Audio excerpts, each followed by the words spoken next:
We hope you enjoy it. You better help me do a lot of backup. I don't know. How's everybody doing tonight? They look like you're having a good time. You know? Hey, Wanda. Hey, that's good to see you. I'll be out to talk to you in a second, man.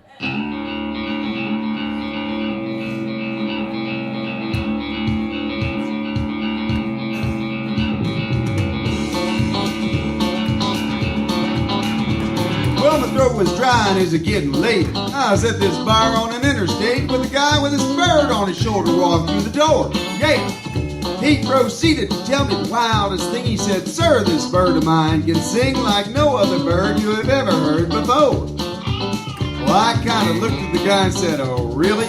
He turned to the bird and said, "Do old Willie." When the bird started singing, I almost fell on the floor. Where's wherever I take my mind, no matter where I talk to me. Where's wherever I don't want to fly. You're all I can take care of me. Well, if they ain't the darndest thing. Well, I know, son. What a heck of a thing. A man get rich making that bird sing, and I can feel this wild idea coming on strong. And besides, I'm sitting here with 2 weeks' pay. I'm probably blowing on beer anyway. And then he said, "Hey, when do you hear him sing like George Jones?" He stopped loving her today. They tried to reap upon his gone, and soon they'll carry him away. He stopped loving her today. Oh.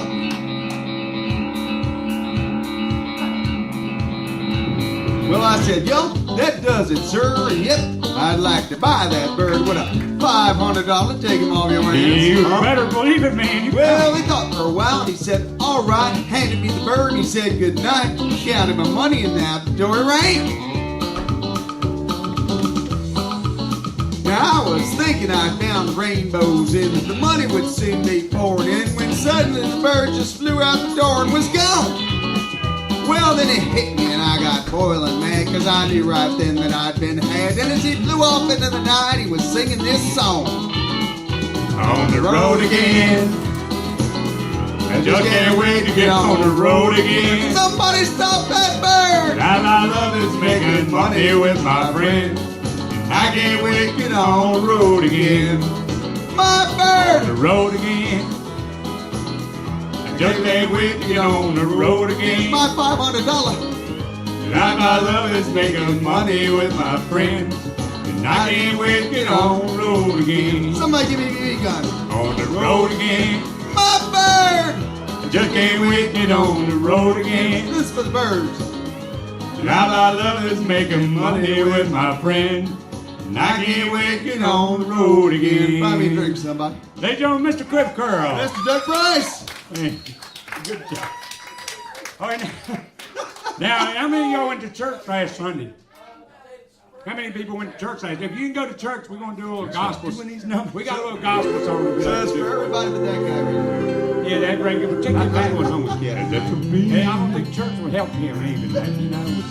Well, when I was a kid, I'd take a trip every summer down the Mississippi to visit my granny and her auntie, Bellum World. I'd run barefooted all day long, climbing trees, free as a song. One day I happened to catch myself a squirrel.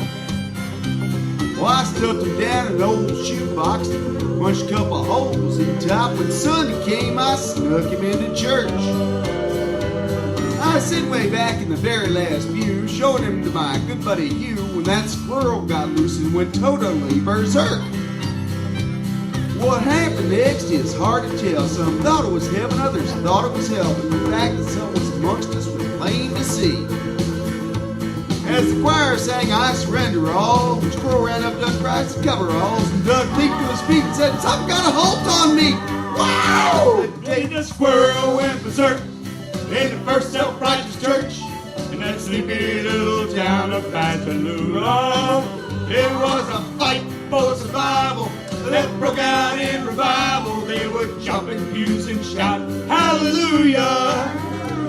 Well, Doug hit the aisles dancing and screaming. Some thought he had religion, others thought he had a demon, and Doug thought he had a weed eater loosening his fruit of the looms again. He fell to his knees to bleed and beg, and the squirrel ran out of his breeches leg unobserved to the other side of the room. Yeah, all the way down to the amen pew where sat Sister Bertha, better than you, who've been watching all the commotion with sadistic glee. Shoot, you should have seen the look in her eyes when that girl jumped her garters, crossed her thighs. She jumped to her feet and said, Lord, have mercy on me. As the squirrel made laps inside her dress, she began to cry and then to confess the sins that would make a sailor blush with shame.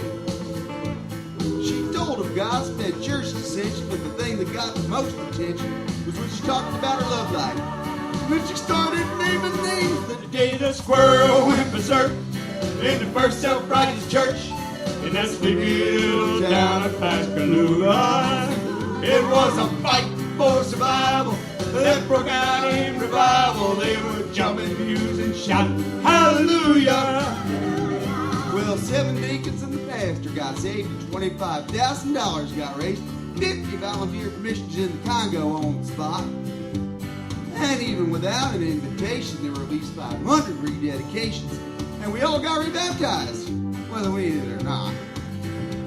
Now you've heard the Bible story, I guess, how he parted the waters from Moses' pass. Oh, the miracles God has wrought in this old world.